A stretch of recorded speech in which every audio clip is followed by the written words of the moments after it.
ಮಾನ್ಯ ಮುಖ್ಯಮಂತ್ರಿಗಳೇ, ಗುತ್ತಿಗೆದಾರರ ಪ್ರೇಮ ಪತ್ರಕ್ಕೆ ತಮ್ಮ ಪ್ರತಿಕ್ರಿಯೆ ಏನು? ನಿಮ್ಮ ಸರ್ಕಾರದ ಬಗ್ಗೆಯೇ ಅವ್ರ ಪ್ರೇಮ ಪತ್ರ ಬರೆದಿದ್ದಾರೆ. ನಿಮ್ಮ ಸರ್ಕಾರದಲ್ಲಿ ಗುತ್ತಿಗೆದಾರರನ್ನ ಯಾವ ರೀತಿ ಕಾಡ್ತಾ ಇದ್ದಾರೆ ಅನ್ನೋದನ್ನು ಅವ್ರ ಪ್ರೇಮ ಪತ್ರದ ಮೂಲಕ ನಿವೇದಿಸಿದ್ದಾರೆ.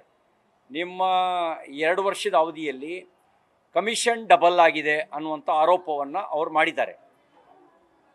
ತಾವು ಈಗ ಹೇಳಿ, ಪೇ ಸಿ ಎಮ್ ಅಂತ ಪೋಸ್ಟ್ರನ್ನ ಯಾರ ಮುಖಕ್ಕೆ ಅಂಟಿಸ್ಬೇಕು, ಯಾರ ಮನೆ ಬಾಗಿಲಿಗೆ ಅಂಟಿಸ್ಬೇಕು?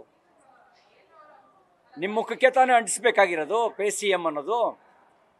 ಕಮಿಷನ್ ಅನ್ನೋ ಆರೋಪ ಯಾರ ಮೇಲೆ? ಕೇರಳದ ಮುಖ್ಯಮಂತ್ರಿ ಮೇಲಲ್ಲ, ಕರ್ನಾಟಕದ ಗುತ್ತಿಗೆದಾರರು ಮಾಡಿರೋದು. ಆಂಧ್ರ ಪ್ರದೇಶದ ಮುಖ್ಯಮಂತ್ರಿ ಮೇಲಲ್ಲ, ತೆಲಂಗಾಣದ ಮುಖ್ಯಮಂತ್ರಿ ಮೇಲಲ್ಲ, ಕರ್ನಾಟಕ ಸರ್ಕಾರದ ನಿಮ್ಮ ಸಚಿವರುಗಳ ಮೇಲೆ, ನಿಮ್ಮ ಸರ್ಕಾರದ ಮೇಲೆ ಅವರು ಆರೋಪ ಮಾಡಿದ್ದಾರೆ. ನೈತಿಕ ಹೊಣೆ ಯಾರು ಹೊರಬೇಕು? ನೀವೇ ಹೊರಬೇಕಲ್ವಾ? ಉಳಿದವ್ರದ್ದೆಲ್ಲರೂ ರಾಜೀನಾಮೆ ಕೊಡಬೇಕು ಅಂತ ಹೇಳಿ ಕೇಳ್ತಿದ್ರಲ್ಲ ವಿರೋಧ ಪಕ್ಷದಲ್ಲಿ ಇದ್ದಾಗ. ಈಗ ನಿಮ್ಮ ರಾಜೀನಾಮೆ ಯಾವಾಗ ಕೊಡ್ತೀರಿ? ಇದ್ರ ಹೊಣೆ ನೀವೇ ಹೊತ್ಕೋಬೇಕಲ್ಲ. ಒಂದು ರೀತಿ ಗುತ್ತಿಗೆದಾರರಿಗೆ ಅವ್ರ ಬಿಲ್ ಬಾಕಿ ಉಳಿಸ್ಕೊಂಡು ಒತ್ತಡ ತಂತ್ರ ಹೇರಿ ಅವರಿಗೆ ಅನಿವಾರ್ಯತೆಯನ್ನು ಸೃಷ್ಟಿ ಮಾಡಿ ಒಂದು ಸದ್ರಿ ಸಿಕ್ಕಿದಷ್ಟು ತಗೊಂಡ್ರೆ ಸಾಕು ಅಂತ ಹೇಳಿ ನೀವು ಕೇಳಿದಷ್ಟು ಕಮಿಷನ್ ಕೊಟ್ಟು ಅವರು ಅನಿವಾರ್ಯವಾಗಿ ನಿಮ್ಮ ಒತ್ತಡಕ್ಕೆ ಬಲಿಯಾಗುವಂತೆ ಮಾಡಿದ್ದೀರಲ್ವಾ? ಈ ಪಾಪದ ಪ್ರಾಯಶ್ಚಿತ್ತ ಯಾರಿಗೆ? ನಿಮಗೆ ತಾನೇ, ನೀವೇ ಹೊರಬೇಕು ತಾನೆ. ಅದಕ್ಕೆ ನಾನು ಆಗ್ರಹಿಸ್ತೇನೆ, ಗುತ್ತಿಗೆದಾರರ ಪ್ರೇಮ ಪತ್ರಕ್ಕೆ ರಾಜೀನಾಮೆ ಮೂಲಕ ಉತ್ತರ ಕೊಡಿ. ಮಾತಿನ ಉತ್ತರ ಬೇಡ, ರಾಜೀನಾಮೆ ಮೂಲಕ ಉತ್ತರ ಕೊಡಿ. 2 ವರ್ಷ ನಿಮ್ಮ ಮಾತಿನ ಉತ್ತರ ಕೇಳಿದ್ದೇವೆ. 2 ವರ್ಷದಲ್ಲಿ ಏನು ಸುಧಾರಣೆ ತಂದ್ರಿ ಅಂತ ನೋಡಿದ್ದೀವಿ. ಕಮಿಷನ್ ಡಬಲ್ ಮಾಡೋದು ಸುಧಾರಣೆನಾ? ಕಮಿಷನ್ ಡಬಲ್ ಮಾಡೋ ಸುಧಾರಣೆ ಆಗುತ್ತಾ? ನಿಮ್ಮ ಪರಮಾಪ್ತರು ಅನ್ನೋರೇ ಇದ್ರ ರೂವಾರಿಗಳಾಗಿದ್ದಾರೆ ಅಂದರೆ ನಿಮ್ಮ ಕೃಪಾ ಕಟಾಕ್ಷ ಇಲ್ಲದೆ ಅವರೆಲ್ಲ ಆ ಕೆಲಸ ಮಾಡೋಕ್ಕೆ ಸಾಧ್ಯನಾ? ಹಾಗಾಗಿ ಇದರ ಹೊಣೆ ನೀವೇ ಹೊತ್ಕೋಬೇಕು, ರಾಜೀನಾಮೆ ಕೊಡಬೇಕು ಅಂತ ಆಗ್ರಹಿಸ್ತೇನೆ.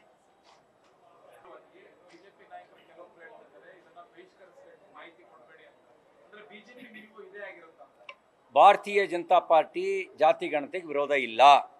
ಜಾತಿ ಗಣತಿಯ ಹೆಸರಿನಲ್ಲಿ ಸಮಾಜ ಒಡೆಯೋದಕ್ಕೆ ಮಾತ್ರ ನಮ್ಮ ವಿರೋಧ ಇರೋದು.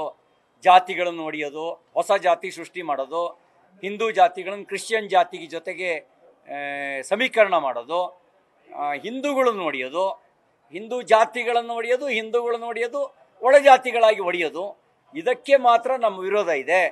ಸಮೀಕ್ಷೆಗೆ ವಿರೋಧ ಇಲ್ಲ. ನಾವು ಸಾಮಾಜಿಕ ನ್ಯಾಯಕ್ಕೆ ಬದ್ಧರಿದ್ದೀವಿ.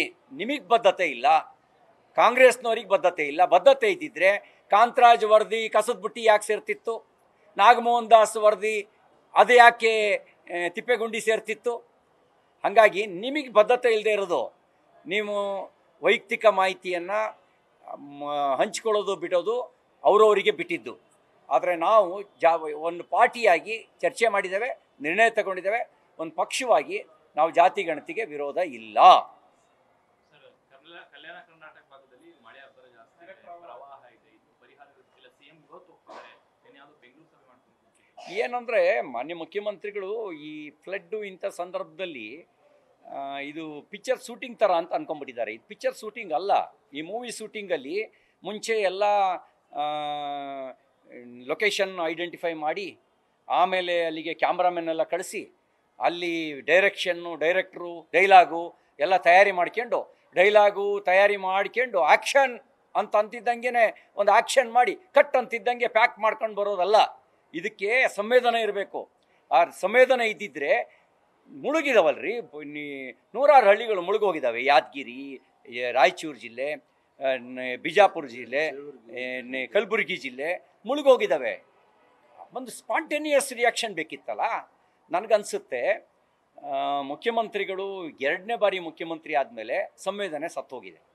ಅವ್ರ ಸರ್ಕಾರದಲ್ಲೂ ಸಂವೇದನೆ ಸತ್ತೋಗಿದೆ. ಎಲ್ಲ ಕಾರ್ಯವನ್ನು ಬದಿಗೊತ್ತಿ ಇದು ನಿಮ್ಗೆ ಆದ್ಯತೆ ವಿಷಯ ಆಗಬೇಕಿತ್ತು.